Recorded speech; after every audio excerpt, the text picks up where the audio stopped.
Hi guys. तो कैसे हैं आप सभी लोग। मैं आपका भाई रामप्रकाश की तरफ से सही भैया ने राम राम। ये मेरी वाइफ रुचिका चौहान। राम राम जी, राम राम। कैसे हैं आप सब लोग। तो आपका स्वागत है हमारे यूट्यूब चैनल हम तुम इन लंदन।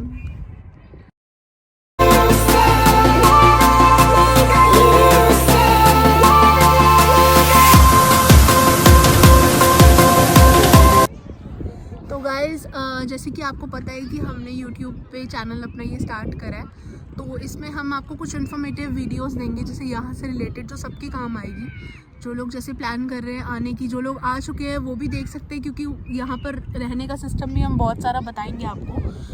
तो आज का टॉपिक तो हमने स्टार्ट किया है कि हमने कैसे अपनी फ़ाइल अप्लाई करी और हमें कितना टाइम लग गया यहाँ आने में, और क्या क्या प्रोसीजर, क्या क्या स्टेप्स हमारे रहे यहाँ पे आने में, क्या क्या डिफ़िकल्टीज़ हमें फेस करनी पड़ी, क्या डॉक्यूमेंट्स हमारे लगे और किस तरीके से हम यहाँ पर आए। तो हमने अपनी फ़ाइल जो है एक एजेंट के थ्रू अप्लाई की थी। खुद से भी आप लोग कर सकते हैं, ऐसा कुछ नहीं है। अगर आपको आप अपने ऊपर कॉन्फिडेंट हो, आपको उस चीज़ की इन्फॉर्मेशन है, तो आप खुद से भी अपनी फ़ाइल अप्लाई कर सकते हो। बट हमें इतना नहीं था, हमें कुछ इतनी ज़्यादा नॉलेज नहीं थी इसके बारे में, तो हमने एक एजेंट के थ्रू ये फ़ाइल अप्लाई की थी। वो एजेंट भी हमारा बहुत अच्छा फ्रेंड है, तो वी मिस यू। अभी नाम नहीं लेंगे, बट आप काफ़ी अच्छा भाई था। काफ़ी चीज़ें थी जो हमें नहीं पता था, उस भाई ने सपोर्ट भी किया, काफ़ी हेल्प भी करी और बहुत जल्दी वीज़ा। गाइस आप लोग मानोगे नहीं, हमारा वीज़ा सिर्फ 2 दिन में आ गया था। 2 दिन के अंदर वीज़ा हमारा आ गया था। आप खुद से कर सकते हो अगर आपको नॉलेज है, प्रॉपर नॉलेज है चीज़ों की, खुद कर सकते हैं। इतना वैसे यहाँ आने का हमें पता लगा, इतना टफ भी नहीं था। खुद करना चाहे खुद भी कर सकते हैं, लेकिन वही बात है, एक्सपीरियंस है उनका एक सपोर्ट लेना, क्योंकि बहुत बड़ा डिसीजन होता है बाहर आना। कुछ पैसों का भी होता है, डॉक्यूमेंट्स का भी होता है, कहीं इधर उधर ना हो जाए तो आपको ऑब्वियसली ये टेंशन रहती है कि मैं जो करूं वो प्रॉपर मैनर से हो, कुछ ऐसा इधर उधर ना हो। तो इसीलिए हमने एजेंट के थ्रू फाइल लगवाई। तो सबसे पहले तो जब हम इसका प्रोसेस हम कर रहे थे, तो मुझे मेरे एजेंट ने रेकमेंड किया था कि आप PTE करो। मैंने PTE का कोर्स किया, लाइक मतलब एक महीना, शायद एक महीना का। गाइस इसने मतलब ऐसा था, जाने का टाइम था नहीं क्योंकि जॉब करते थे, तो हमने फिर एक ऑनलाइन ऐप आती है, वो ऐप ली, परचेज की। मैक्सिमम 8-9 दिन लगे हैं, और गाइस आप मानोगे नहीं, इसने 7 बैंड लिए। इसको खुद पे ट्रस्ट नहीं था। इंटेलिजेंट तो मैं खैर बचपन से ही हूँ। इसको खुद पे ट्रस्ट नहीं था। तो फिर मैं मतलब फिर डेट ले ली। मैं ऐसा है, डेट लेते हैं, जो होगा देखी जाएगी। डेट ली गाइस, और मानोगे नहीं आप, डे में एग्जाम देके आ रही है, शाम को रिजल्ट आ गया आपके 7 बैंड। वाह। तो उसमें ये था कि मैं बहुत नर्वस थी, क्योंकि अच्छा इंग्लिश की बात करो तो इंग्लिश तो मेरी स्ट्रांग है, क्योंकि शुरू से CBSE से मैंने अपनी स्टडीज़ कंप्लीट करी, सब कुछ करा। बट ये था कि मुझे तब भी डाउट था, क्योंकि PTE एग्ज़ाम IELTS के कंपैरिजन में PTE थोड़ा इजी होता है, बट फिर भी हमारे मन में डाउट होता है। और मैं मिनिमम 10 दिन के अंदर अंदर मैं तैयारी करके पेपर देने चली गई थी। तो दिया, तो उसके बाद आ गए 7 बैंड्स। अब स्टार्ट होता है उस बैंड्स के बाद हमारा प्रोसीजर। उसके बाद हमें डॉक्यूमेंट्स अपने सबमिट, तो हमने अपने एजेंट को जो डॉक्यूमेंट सबमिट करे, उसमें था मेरा PTE का स्कोर, 10th के मेरा DMC थी, 12th की DMC थी, मेरी ग्रेजुएशन की, और मैंने मास्टर्स करी है MBA, तो उसकी थी। उसके अलावा आधार कार्ड, पैन कार्ड, आपका पासपोर्ट, ये सब डॉक्यूमेंट्स हमने एजेंट को अपने प्रोवाइड किए थे। साथ में आपने मान लो जहाँ आपने जॉब करी है उसका बाद एक मेल होता है, ऑफर लेटर होता है, एक ऑफर लेटर भी दिया था, क्योंकि एक रिज्यूम तैयार करना पड़ता है आपका यूनिवर्सिटी भेजने के लिए। इस बच्चे की प्रोफाइल क्या है, इसने स्टडी के बाद क्या किया है, जॉब करी है तो कहाँ करी है, हर चीज़। सबसे इम्पोर्टेंट, गैप नहीं होना चाहिए आपकी स्टडी और आपके जॉब के बीच में। अगर गैप है तो वो गैप को आपको दिखाना पड़ता है कि उस गैप में आपने क्या किया, उसमें कोई जॉब करी या आप फर्दर स्टडीज़ कर रहे थे या आप क्या कर रहे थे, तो वो गैप आपको दिखाना पड़ता है। अब मेरी स्टडीज़ 2019 में कंप्लीट हो गई थी, उसके बाद मैंने रेगुलरिटी में जॉब करी है। मैंने 2-3 जॉब अपना साल करके चेंज करी है, तो मैंने उसके एक्सपीरियंस लेटर्स और अपने जॉब के सारे जो भी मेरे ऑफर लेटर्स थे सब मैंने प्रोवाइड करे हैं एजेंट को। उन्होंने फिर आगे फर्दर वो डॉक्यूमेंट्स मेरे भेजे मेरा अप्रूवल के लिए मेरी यूनिवर्सिटी में, कि मुझे एडमिशन चाहिए। अब मैंने जो एडमिशन लिया है, मैंने यहाँ पर MSc हेल्थ केयर लीडरशिप में एडमिशन लिया है BPP यूनिवर्सिटी में। बाकी मैं यही चाहती थी, क्योंकि मैंने अपनी ग्रेजुएशन भी BSc में करी है, तो मैं चाहती थी मैं आगे फर्दर अपनी जो मास्टर्स करूँ वो मुझे कुछ नर्सिंग में या मैं साइंस फील्ड में ही अपना जाऊँ, तो इसीलिए मैंने इसमें एडमिशन लिया। तो गाइस जैसे कि हमारा था डिपेंडेंट वीज़ा, जिसको हम स्पाउस वीज़ा भी बोलते हैं। तो भाई साहब मैं तो समझ लो दहेज में आया हूँ। दहेज में आना मतलब मेरा सिर्फ और सिर्फ एक पासपोर्ट लगा और कुछ नहीं लगा है। जो सारे डॉक्यूमेंट्स लगे हैं इनके लगे हैं। आप जैसे डिपेंडेंट में आते हो तो एक पर्सन जो होता है वो स्टडी वीज़ा पे आता है, दूसरा पर्सन आपका साथ में डिपेंडेंट आता है। तो मेरा स्टडी था, इनका डिपेंडेंट था। ऑब्वियसली मैं स्टूडेंट थी तो मेरे ही सारे डॉक्यूमेंट्स लगने थे। इनके कुछ खास एक डॉक्यूमेंट्स उसमें उन्हें लगे नहीं, सब जो डॉक्यूमेंट्स थे वो मेरे ही लगे। तो भाइयों मेरा ये फ़ायदा हुआ, सिर्फ पासपोर्ट लगा और कुछ नहीं लगा। फिलहाल यहाँ की मैं बैंक में जॉब करता था, मैं 4 ईयर से जॉब कर रहा था। पहले फाइनेंस कंपनी में था, फिर मैं बैंकिंग लाइन में आ गया, बट फिर भी मेरा कुछ नहीं लगा भाइयों। सारे डॉक्यूमेंट्स आने के बाद हमने फिर ऑफ़र लेटर आया मेरा यूनिवर्सिटी से। ऑफ़र लेटर आने के बाद आपको इंटरव्यू देना होता है।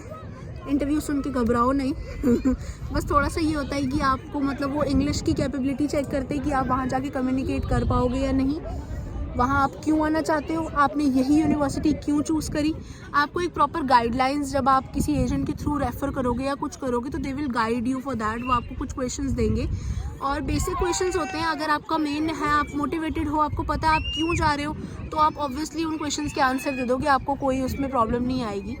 तो वो इंटरव्यू देने के बाद मेरे 2 राउंड्स ऑफ इंटरव्यू हुए थे। एक पहला हुआ था, उसके बाद मेरा ऑफ़र लेटर आया था, फिर एक और हुआ था, उसके बाद मेरा फाइनल कैश लेटर आया था। तो कैश लेटर आने के बाद आपका क्या होता है कि कैश लेटर में सारी डिटेल्स होती है। मेन आपका कैश लेटर होता है। एक बार अगर कैश लेटर आ गया तो इसका मतलब ये कि आपका एडमिशन वहाँ कंफर्म्ड है। कैश लेटर गाइस ऐसा होता है, जैसे ऑफर लेटर आ गई और आपको यूनिवर्सिटी भेजती है, पूरा लेटर भेजती है, उसमें लिखी होती है आपकी पूरी फीस इतनी है, आपकी इतना टाइम का कोर्स है, आपका ये हो।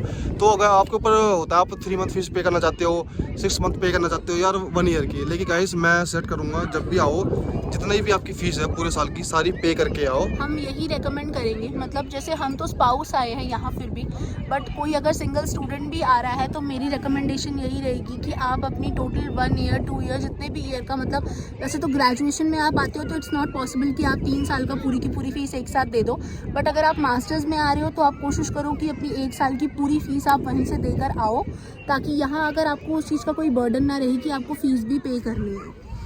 गाइस तो फिर यहाँ पूरा लेटर आया यूनिवर्सिटी से, सब कुछ आया, इंटरव्यू सब क्लियर हो गए।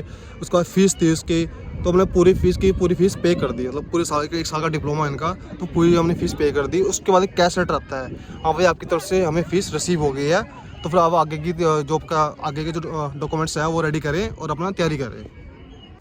तो जैसे ही हमारा प्री ऑफ़र लेटर आया यूनिवर्सिटी से, तो उसके बाद सबसे पहला स्टेप जो हमने किया वो था हमारा मेडिकल हमने करवाया चंडीगढ़ से। हमारी अपॉइंटमेंट बुक थी चंडीगढ़ की, तो हमने चंडीगढ़ से अपना मेडिकल कराया, जहाँ पर एक टीबी टेस्ट होता है।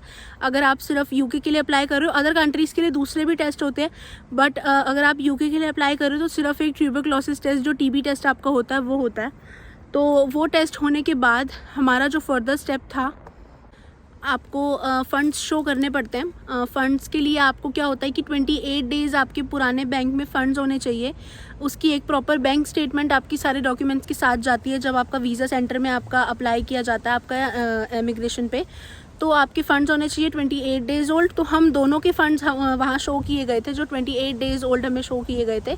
उसके बाद हमारा फर्दर सारा प्रोसेस हुआ था। तो कैश लेटर आने के बाद हमने फिर अपनी हमारे एजेंट ने हमारी वीज़ा के लिए अपॉइंटमेंट ली। हम एम्बेसी के लिए हमें जाना था, मतलब अराउंड 10 डेज़ के बाद उन्होंने मेरी अपॉइंटमेंट ले ली थी। हम दोनों को जाना था। तो जैसे हम एम्बेसी गए तो एम्बेसी में कुछ जनरल क्वेश्चंस वो पूछते हैं। वहाँ पर आपको अपना पासपोर्ट लेके जाना होता है, अपना कैश लेटर लेके जाना होता है। दोनों डॉक्यूमेंट्स वहाँ दिखाने के बाद वो आपसे पूछते हैं कुछ क्वेश्चंस कि आप वहाँ क्यों जा रहे हो। वही जनरल क्वेश्चंस जैसे आपने अपने यूनिवर्सिटी के इंटरव्यू के टाइम पे दिए, तो वही क्वेश्चंस कि आप क्यों जाना चाहते हो, वहाँ पर आपका कौन रहता है, अच्छा आपकी स्टडी क्या थी, आपका गैप ईयर तो नहीं था, ये आपके डॉक्यूमेंट्स हैं। वो सारे डॉक्यूमेंट्स का एक बंडल बना के वो आगे उसको इमिग्रेशन सेंटर में भेजते हैं आपका वीज़ा प्रोवाइड करने के लिए। यहाँ हमारे पास ऑप्शन था कि हम अपना वीज़ा प्रायोरिटी पे मंगा सकते हैं या फिर विदाउट प्रायोरिटी हम ले सकते हैं। तो हमने प्रायोरिटी के लिए अपना वीज़ा लिया था। प्रायोरिटी के लिए अलग चार्जेस होते हैं, वो आपके ऊपर डिपेंड करता है। प्रायोरिटी में विदिन 2 डेज़ के अंदर हमारा वीज़ा हमें प्रोवाइड हो गया था, और अगर आप नॉन प्रायोरिटी लेते हो तो 10 to 12 डेज़ के अराउंड आपके लग जाते हैं। तो वीज़ा आपका कुरियर होकर आपके उसी एड्रेस पे आता है जो आप वहाँ प्रोवाइड करते हो। गाइस तो फिर ये तो था इनका, तो ठीक है। और मैं तो दहेज में आया हुआ, मेरा क्या लगा था भाइयों मैं एम्बेसी में गया, इनसे तो चलो थोड़ा बहुत क्वेश्चन किए थे, क्योंकि अगर उनको डाउट लगता है तो वो आपका वीज़ा डिले भी कर सकते हैं, कुछ नहीं है तो वीज़ा सक्सेस भी हो जाता है। फिर मेरे को तो कुछ पूछा ही नहीं, मैं तो बैठ के चाय पी रहा था भाई इन सब कुछ पूछा। और मैं जो डिपेंडेंट आना चाह रहे हैं स्पाउस वीज़ा पे, मैं उनके लिए बताऊंगा वो अपने साथ मैरिज सर्टिफिकेट अपना लेके जाएं और शादी के कुछ फ़ोटो है। फोटो मीन्स सर्टिफिकेट बहुत मस्ट है। आपका अगर नहीं बना हुआ तो आप अपना वीज़ा अप्लाई करने से पहले सबसे पहले अपना मैरिज सर्टिफिकेट बनाओ, क्योंकि वो वहाँ पर आपका प्रूफ पूछते हैं कि उनको डाउट है यू हस्बैंड और वाइफ और नॉट, तो वो मैरिज सर्टिफिकेट ऑब्वियसली आपका मांगते हैं। तो बेटर रहेगा कि आप सबसे पहले अपना पासपोर्ट रेडी करो, उसके बाद आप अपना मैरिज सर्टिफिकेट रेडी करो, देन बाकी के आपके जो एजुकेशनल डॉक्यूमेंट्स हैं वो सब आपके मैंने आपको जैसे बताया वो होते हैं। मैरिज सर्टिफिकेट लिया और शादी की कुछ 8 फोटो ली ऐसी जिसमें हम बता सके कि हम मैरिड हैं और इतने टाइम से हम साथ रह रहे हैं। तो बाकी सब मांगते हैं, जैसे इनका एक्सपीरियंस लेटर था, इन्होंने जहाँ जॉब करी वो लेके गए, हम डॉक्यूमेंट्स सारे ले गए, स्टडी से रिलेटेड सारे कुछ ले गए, तो उन्होंने हमारे लेके आगे फ़ोटो। तो फिर सब कुछ सारे डॉक्यूमेंट्स वेरीफाई होने के बाद उन्होंने हमें एक अपॉइंटमेंट दी, मतलब टोकन नंबर दिया। एक रूम होता है जहाँ बिल्कुल वाइट होता है, जहाँ की फ़ोटो खींची जाती है। तो टोकन नंबर दिया, हमको वेट करा हमने, फिर हमारा नंबर आया, वहाँ पे हमारी फ़ोटो हुई। और वहाँ पर आपका बायोमेट्रिक होता है, आपका थंब इम्प्रेशंस लगते हैं, फिंगर इम्प्रेशंस होते हैं, आपकी पिक्चर्स होती है वहाँ पर। बायोमेट्रिक इसलिए होता है कि आपको जैसे वीज़ा आने के बाद फर्दर आप जिस भी कंट्री में जा रहे हो, जैसे हम यूके आए हैं तो यूके में आके सबसे पहले हमें अपना BRP कलेक्ट करना होता है, बायोमेट्रिक रेजिडेंस परमिट। तो वो आपको यहाँ आकर सबसे पहले कलेक्ट करना होता है। उसके बेसिस पे फिर आप यहाँ के सिटीजन माने जाते हो जब तक भी आप हो। तो गाइस तो उन्होंने फ़ोटो वगैरह ली हमारी, फिर हमारा जो भी डॉक्यूमेंट्स थे सब सबमिट हो चुके थे, फिर हम घर आ चुके थे। गाइस वो मानोगे यकीन नहीं करोगे, हमारा वीज़ा सिर्फ और सिर्फ 2 दिन में, एक दिन में तो हमारा मैसेज मेल आ गई थी कि आपका आउट ऑफ डिलीवर हो गया, मतलब बाय पोस्ट। तो नेक्स्ट 2 दिन के अंदर वीज़ा मिल गया। हम लोग सब खुशी हो गए भाई साहब, घर वाले क्या सब खुश हो गए, वीज़ा आ गया, वीज़ा आ गया, वीज़ा आ गया।